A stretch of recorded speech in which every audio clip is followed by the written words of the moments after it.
Hi, this is Ushio, and welcome back to Echo. We're following Flynn's route, and we're also following Flynn. Whether he wants us to or not, we're not actually sure. He kinda walked out in the middle of a social event and disappeared. He left his phone behind, and we're not sure if it was on purpose, and there was an address. So, yeah, Chase, Daxton, and Cole are kinda going to check it out. Cole's staying in the car, because that's just the kind of guy he is. Bit of a coward, it's fine. And Daxton, who's Flynn's roommate's coming with us. Okay, Daxton looks over to me once more, and we step inside. The smell of decades worth of cigarette smoke and dust hits my nose instantly. Daxton coughs, trying to muffle himself as we see the shadows of various patrons throughout the dimly lit bar. Everything near the counter is illuminated up with a sort of green tinge, while the rest of the establishment has red lighting. Well, in the places it does have lighting. I've never been inside a restaurant or bar this dark before. The walls are mainly decorated with faded 1950s beer adverts, and a mounted CRT monitor near the entrance looks to be streaming an old cricket match. I don't see any bartenders or waiters. Nobody's behind the bar. Ah. Daxton half speaks, half whispers. Maybe we should take a seat, so it doesn't look like we're gawking. Yeah, good idea. We move toward the closest table to the entrance. The location leaves us completely enshrouded in darkness. There's a lamp above us, but it looks broken, the copper wiring hanging out where the bulb is supposed to go. I haven't seen Flynn yet, have you? It's hard to see in here. I sort of assumed salamanders had better night vision. No, not yet. Squinting, I try to get my eyes to adjust to the darkness. Two large figures get up from their bar stools and head toward the pool table, each grabbing a cue. They both appear to be equine, middle-aged and male, decked out in polo shirts and slacks.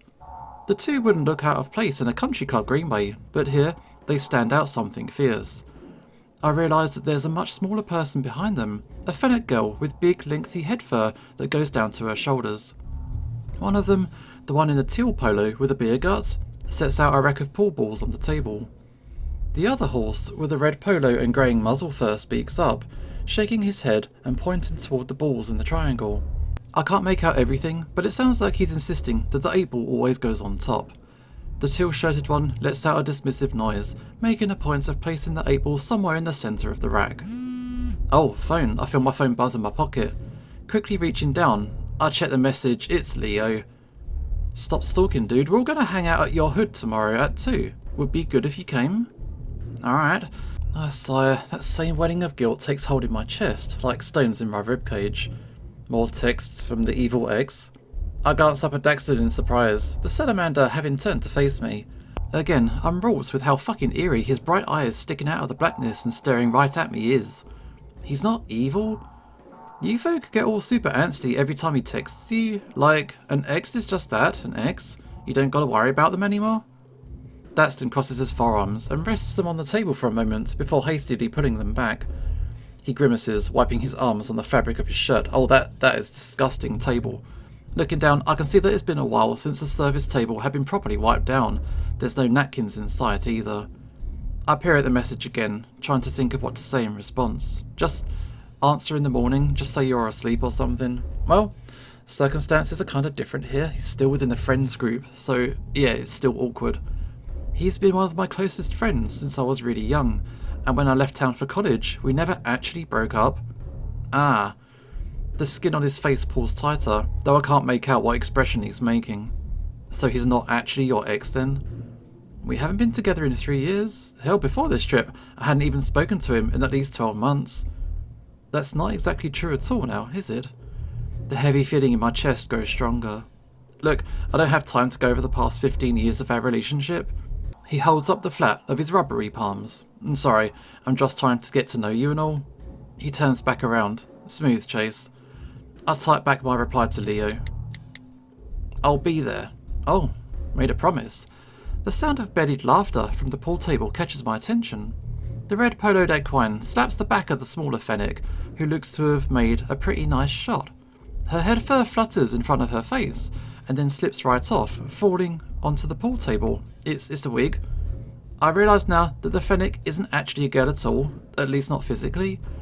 Daxton saw it as well, and we exchange a brief glance. The two men don't seem to pay much mind outside of a brief chuckle. Behind them, a red light flicks on, and another group become visible at the table to the rear. There's a 30-something German shepherd with pompadour cut head fur and a black muscle shirt stretched taut over his large chest. He's watching the billiards game intently. His arm is around the back of the seat next to him, and in that seat is Flynn, staring right at me. Uh-oh, fuck. Busted. God, how long's he been there? Could he see us the whole time? Daxton sees him too, the salamander forcing a toothy smile and waving at his roommate from across the bar. Flynn doesn't wave back. He just keeps staring. We are in so much shit right now. The seconds pass and nothing happens. We just sit here, and he sits there, and neither of us moves. Eventually, Daxton pushes himself up to his feet, and I reluctantly follow suit. Everything goes quiet as we make our way to the other table. I feel a tingling sensation around my whiskers that goes all the way back to my spine. I don't belong here. I can't tell if the pool table group is looking at me, but it feels like they are. Oh, holy shit, would you look at that? An otter in my water. The German shepherd speaks up, with an accent that sounds more West Coast than Southwestern. He drops his arm from Flynn's chair, beaming at me with his reddish-brown eyes. The canine turns his attention toward Daxton, eyeing him over. The salamander has his hands folded together, smiling nervously. And Daxton? Daxton blinks. Evening, have we met? The man chuckles. Nah, I've seen you before though. Whenever I come over to Scaleboy's house here, you're always in your room, all loner-like. Flynn's slitted gaze flicks from Daxton to me. His expression seems to harden before my eyes. The fuck are you doing here? His scaled fingers curl up into a fist briefly before unfurling, the large lizard fidgeting in his seat. His tie is gone, and he's unbuttoned most of his shirt. Okay, play this cool, Chase. I found your phone with the invite to the place. It was all propped up and everything. I'll say that last part with a bit of an accusing tone. Flynn narrows his eyes slightly. Invite? You didn't tell me you were bringing some friends? That's a first. The shepherd grins again. Tension so thick that you could cut it with a knife doesn't seem to dissuade his cheery demeanour. I didn't. He makes an acknowledging grunt, his gaze flicking between us for a moment. Well, I'm Ryan. You know Flynn, and I know Daxton. So, who are you? He looks at me expectant. Before I can speak, Flynn does. Yes, Chase. His tone is terse, bordering on outright warning. Chase? Fucking Otter's are cute as hell. Like, you got your wee stubby fingers, plus you're all squeaky and shit. I blanch, not sure whether to be flattered or offended. I look down at my fingers. Ryan just grins, the red light glistening upon the enamel of his fangs. Take a seat, you two. Good to see Scaleboy actually has friends. Daxton looks down at one of the red fabric chairs with a wary demeanour. Well, as long as they're not too sticky. This elicits a throaty, crackling cackle from the dog. Yes, part of the charm. Oh, much like yours. Oh, fuck me, man. Good one. I take a seat across from Flynn, who's now staring at the wall. Glancing over, I notice that Daxton had been standing with his hands folded behind his back, his posture completely vertical, just like Captain Amicus does in Adastra. The salamander scoots past and takes a seat beside me. He fishes out Flynn's phone from his pocket and slides it over to him across the table. Flynn looks at it for a good 3 seconds before snatching it and shoving it back into his pocket. You're welcome. I didn't ask for this. Daxton just shrugs indifferently. Flynn looks at me again, his expression less intense, but still a frown. Hi. A quiet, yet shrill-toned voice peeps up from behind us. Turning, I see it's the gender-ambiguous Fennec Fox from earlier. They quickly walk past us, tugging lightly on Ryan's shirt. They mumble something I can't quite make out, and Ryan practically coos back at the little Fennec. He reaches up, squeezing their waist, and they make a little noise. Ryan pulls out his wallet, withdrawing a few bills, and hands them to the fox. The middle-aged horse duo walks up as well, cues in grasp. The one with the red polo bumps into the Fennec, resting a hand on their shoulder. They flinch initially, before a sheepish smile forms upon their lips. The Fennec spins around clumsily, nearly toppling over into the table. The older male catches them and keeps them in place. Easy now, desert cutie. They wrap their arms around the equine's girthy midsection, their paws gingerly patting at his back pockets. Oh, you want some money for something from the bar, sweetheart? I don't know where the tender's gone and ran off to. Red Polo fetches a $20 bill for the fox, placing it in the little one's maw. They're treating him like a youngling, but the fox looks to be at least 30 years old from the sagging of their face and splotchy fur. Of fucking course, Case is doing that bidding war bullshit again. Flynn takes a swig of his booze. The older men stare at him, suddenly looking a bit uneasy. Red Polo turns, trying to usher Casey away toward the main counter. However, the fox seems to resist. They squirm, quickly writhing out of the equine's grasp and stumbling their way over toward Flynn, nearly crawling on top of Ryan to do so. Everyone seems to freeze in place as the fox pushes her muzzle up close to Flynn's. Flynn looks dull-eyed back at the fennec. I don't got any money for you. It's okay, I just want to make you less grumpy. They look at each other, saying nothing. Flynn parts his lips slightly, and the fox pushes their face against his, Moore's meeting in a deep kiss. His eyes go wide for a moment, and then shut tight, returning the affection just the same. My heart feels like it stops, and my sweat goes cold. I feel sick, like I want to puke or something. I mean, I had felt a sort of deep gnawing feeling since I saw Ryan's arm around Flynn, but I guess I wasn't prepared for something so visceral. But I don't do anything. I just sit there and watch. Ryan, meanwhile, grasps the fox's rear, grinning in that Cheshire way that he does. Good to see you're not sourpussing the whole night, Flynn. Are you kidding me right now? Fucking whore. Red Polo turns, leaving his friend behind and making his way toward the exit with a few huffed swears. The teal poloed male, who's some sort of shyer, Clydesdale type, watches him leave, but doesn't follow. Says the married man. Casey pulls back from Flynn, the string of saliva still hanging between their lips. Flynn's nostrils flare as he exhales upon the fox's face. This seems to set Casey off, and they kiss him again with even more ferocity. Dadson's looking at me now, his eyes wide. The salamander silently mouths, "What the fuck?" I don't even have the capacity within me to respond with anything other than a curt nod. Wow, putting on a show for the new friends. Teal Polo is looking down at Daxton and I now. Well, noting the festivities, the young uns might want a drink or something? I'm Mike. Nah, we're good. I'll have 2 doubles of whatever tequila's the cheapest. Mike blinks. I'll be right back then, kid. Let me find the bartender. Rob's back in the smoke room, Seabiscuit. He uses his free hand, the one not currently groping Fox ass, and points toward a wooden door in the corner of the room by a potted plastic saguaro. The smoke room? Mike gives Ryan an uneasy look. I get the impression from his demeanour and the casino wristband he's wearing that he isn't a local. Well, I'll be right back then. He forces a smile before turning and heading toward the aforementioned smoke room. Ryan crosses his legs, letting his head roll from side to side before speaking up.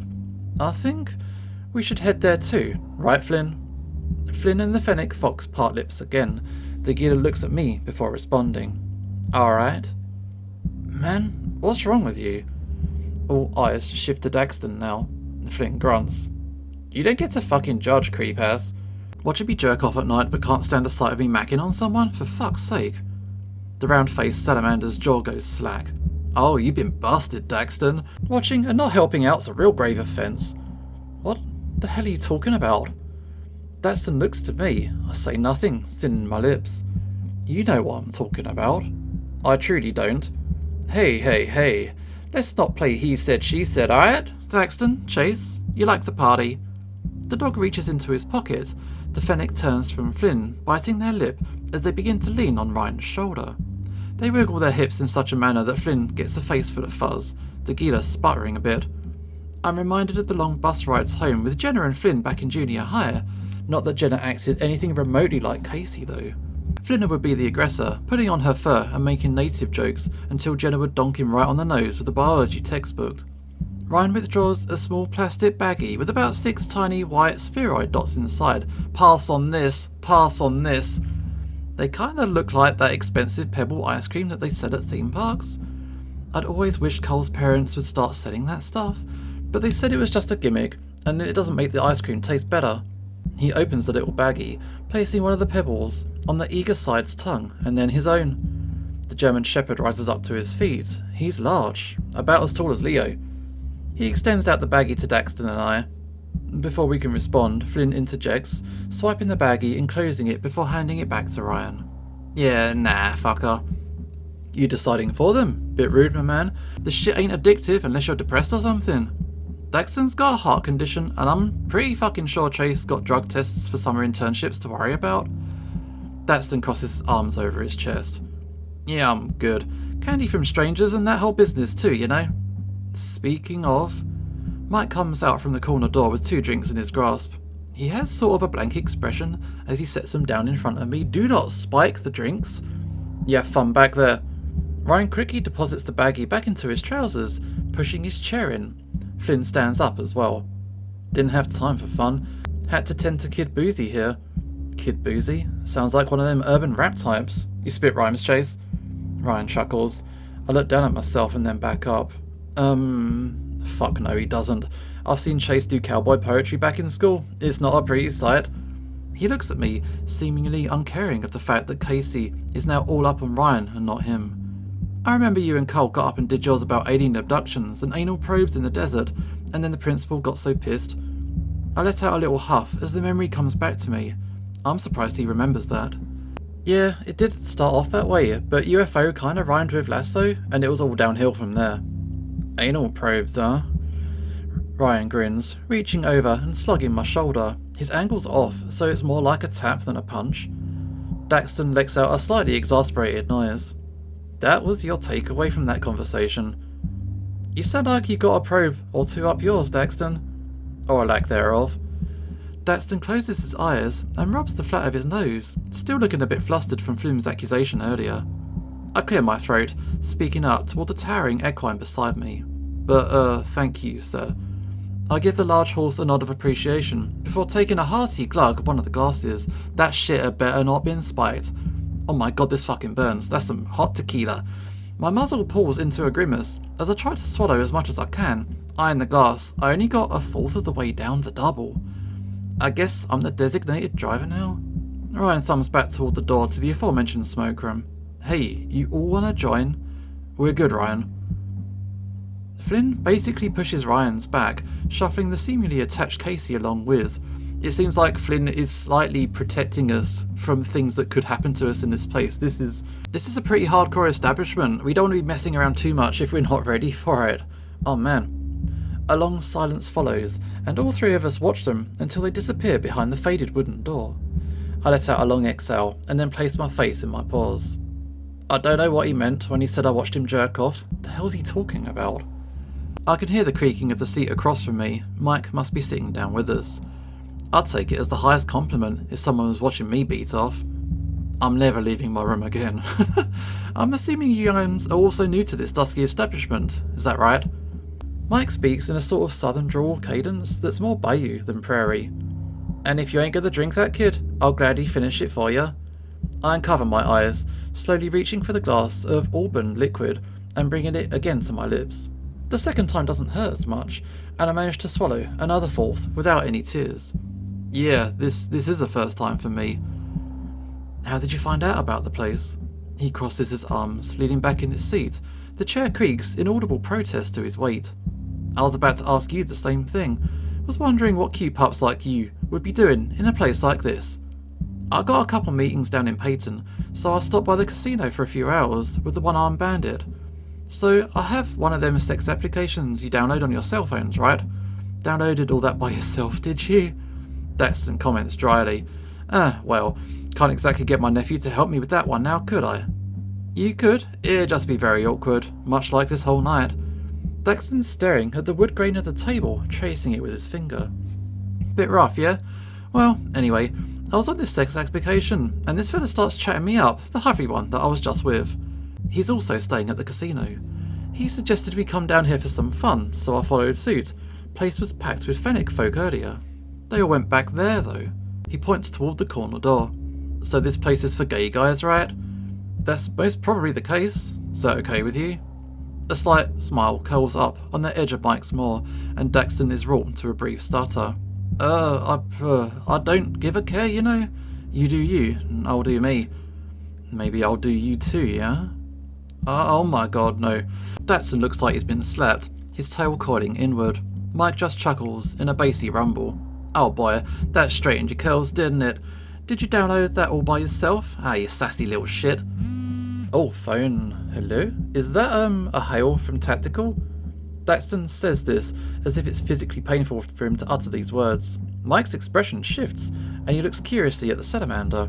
I check my phone. It's Flynn. Come to the smoke room. Alone. What?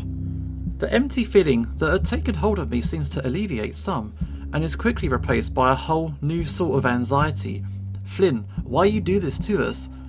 So maybe he's not leaving me high and dry after all, but what the fuck is he doing? A hail from Tactical? It's a reference. I hold up my phone. Flynn wants to talk to me, I think. Never straightforward with him, is it? I didn't know kids still watched at Dastra. What? Daxton's attention snaps so quickly back to Mike, it's almost comical. Well, I'll be right back. You can text Carl or something and ask if he wants to come in. I push myself up to stand, realising my legs kind of feel weak. I hadn't noticed much at the time, but they were shaking earlier something fierce. There's a no smoking sign hanging from the corner door. It's a little bit of irony, I guess. With a low breath and a straightening of my shirt, I pull the handle and step inside. I'm sort of scared. I'm sort of scared. Okay. My feet touch what feels like bare soil. With a quick check, I realise the floors are wood, just laden with a layer of dust, grime and peanut shells. The smell of spilled beer, cigarettes and sweat is a combination of the likes I've never felt stronger. I turn and Ryan's only a few feet in front of me, standing in the middle of the room with Casey. They're fucking. Flynn's next to them, his shirt open and belt undone. The lights pulsate on and off at infrequent intervals. Everything goes from pitch black to lit up bright, and of course there's not a window to be seen. I hear ambient voices around me. A decent amount of people are here, and most of them are completely naked. It's a swingers party. Behind Flynn, gay porn plays on a crooked-mounted television screen. Speakers and subwoofers rumble with the bassy drone of bizarre music. Silhouettes of people dance in the limp daze. The flickering lights make the shapes look like ragdolls flailing in stop motion. The lights begin to strobe red, and it's overpowering to the senses, too much to bear. I grab the end of my tail, squinting through actual smoke.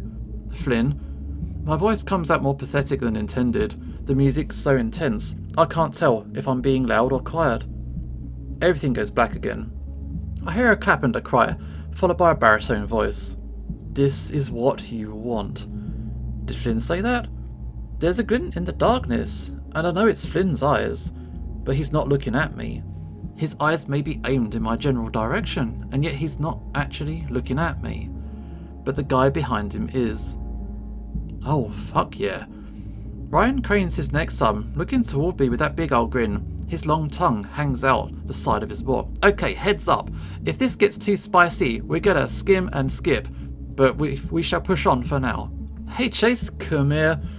I've never been beckoned by a guy currently balls deep in somebody else, so I'm pretty hesitant to obey. Flynn turns away from the duo facing me. His expression sort of reminds me of how he got when his aunt was talking to him in City Hall.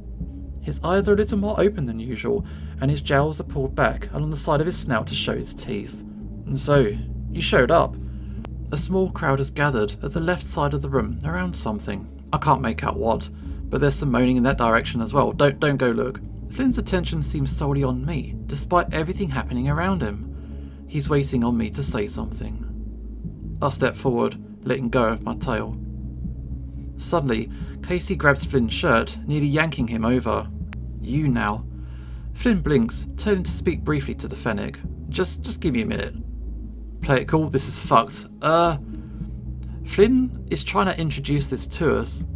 And yeah, these guys are pretty open about what they're up to. It is pretty fucked, but if we're going to see what Flynn actually wants to discuss, we got to play this cool. I dip my paws into my pocket, putting on the most lax posture I can manage. Wow, must be a slow night. Uncool. Flynn's eyes widen.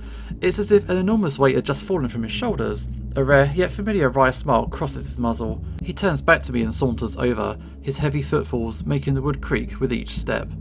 He places an elbow on my shoulder and moves to stand next to me. You can't keep your nose in your own business, you know that. Well, I am a journalist. You two gonna leave me hanging over here with this one? Ryan rests his heavy chin on the cooing Casey's shoulder, giving Flynn and I puppy eyes, even as he bounces Casey on his crotch. Slow it down. You look like you got it covered, dude.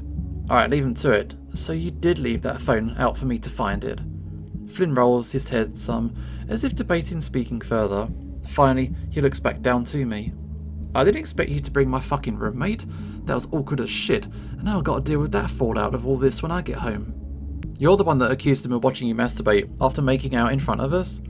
I'm pretty fucking sure he did, or at least someone was. He doesn't seem like the kind of person to do that. And you never struck me as the sort of person who would be this cool with hanging around a fuck shop like this. We leaned our backs against one of the walls near the entrance, looking around. I noticed that the clientele seems to mainly form within two groups. Fennec natives and middle-aged men. Most of them look like generic dads, which makes Flynn's presence here all the more strange. What the hell even is this place, Flynn? I feel the Giller's weight shift against me and he shrugs. Tits if I know. It's fucking something though, ain't it? It's real. There's a flicker of a grin on Flynn's face before the lights come back on. It's real something, alright. Ryan showed me it a long time ago. It was so fucking gross. There was like 4 old-ass beavers with balls down to their knees rotting in the corner. And you came back? This ain't fucking ritzy-ass Pueblo where there's 12 gay bars within 10 miles equipped with cheap beer and blowjob dispensers. You get bored? And lonely. Flynn grunts, and I feel his weight on my shoulder intensify some. So, Ryan's your friend? Flynn fidgets. The music gets loud for a moment, so we don't speak. He's the friend that's not going to be leaving in 3 days. So he's the friend. A pang hits my chest as the reality of our situation dawns on me. I go quiet. I thought, fuck it, might as well get all the baggage out and show you what I'm apparently all about and shit. You're all about seedy sex clubs? Well, it's just, I can't exactly go telling anybody else in the group about this shit. Oh yeah, Jenna, I was out at the bar of the Res and was fucking some of your people the other night. How are you doing? I find myself snickering, though coughing a bit from the smoke. The people smoking inside and the lack of adequate ventilation are making my eyes water. God, she's already furious at you.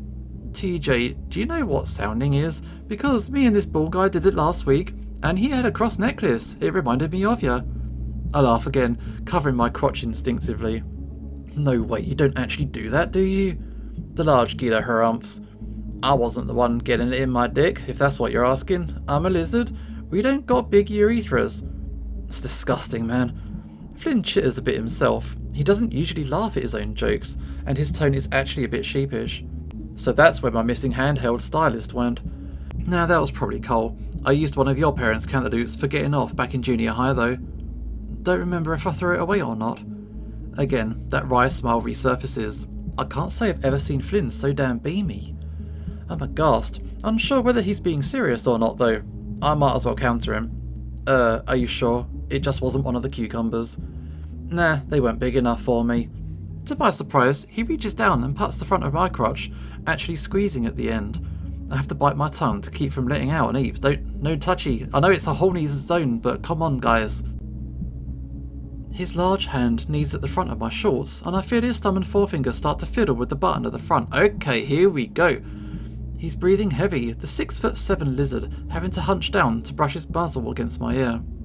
I thought you said we weren't going to do this anymore. Well, Musk shit, that was before you tracked me down across half the desert. That's a beyond thirst sort of situation. I'm real glad I was right about you. He closes his eyes, smelling my head fur. Leo used to do that. Let's do it or this is too weird. I mean, oh my god.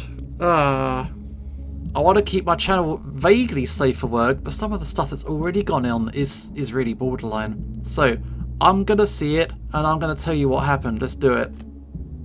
The lights go off, and I push my fore against Flynn's soft spot. He gasps in his own raspy way. He nips at my ear, though never actually biting. Venom in his teeth and all that. I don't have a predator fetish or anything, but there's something about that danger, his largeness, the way he thinks he's right all the time, that makes me want to put him in his place. Flynn grasps my wrist, his gaze taking on a lurid quality. He tugs me along to a small corner of the room with little lighting. A red patchwork curtain hangs from the ceiling. The fabric sways from a plethora of ground-mounted fans. They seem to be there to create some semblance of a breeze in an otherwise hot and stuffy environment. I lose track of where Ryan and Casey are though. Their absence isn't exactly missed. Flynn turns, sitting on something that I can't exactly see. I grin, trying to show off what passes for fangs. I mean, I'm an otter, so I'm technically part predator, right? The Gila removes his shirt, never taking his eyes off me. I do the same, try not to imagine the leering eyes in clustered crowds around us. This is for him, and him alone. I can hear him breathing, even with the music. He's practically panting. He wants it, and he wants me. I step forward, reaching for him, and that's when my foot catches something hard. Oh, I hit the ground like a sack of spuds. Pain shoots through my ribs, and my whole torso is coated in what smells like a slurry of cigarette ash and peanut shells. It smells so much worse up close. I glance up. There's a raised platform that Flynn was resting on, and I must have tripped on the edge of it. As the light strobes scarlet, I see frame-like flashes of Flynn approaching, his eyes wide and teeth gritted. Fuck, you okay? You just ate shit real hard. He seems to notice the spatters of filth on my front. Probably literally too. I hear some shattering behind me from voices I don't recognise. They mention something about an otter. One of them laughs, and another one of them moans. I try to ignore it. Ugh. Yeah, I'm okay, I think. Flynn offers an orange splotched hand. I grasp it. I can still salvage this, right? I try to go for his soft spot again, but he takes my free paw in his. Next thing I know, I feel the warmth of his breath on my muzzle, and the familiar moistness of his maw meeting mine. Flynn worms his tongue into my mouth, and I bite on it gently. He rumbles, and I hear an audible thwap of his large tail swatting the curtain. He still tastes like the cheese bread and beer from earlier. I can do this. I wriggle one of my paws free, grasping Flynn's. With some coaxing, I bring it down to my groin. I don't even need to say anything. His fingers are already unbuttoning the front and tugging down the zipper. Jesus, there's no going back now. Really nice ambience here, right? Yeah, just fucking peachy.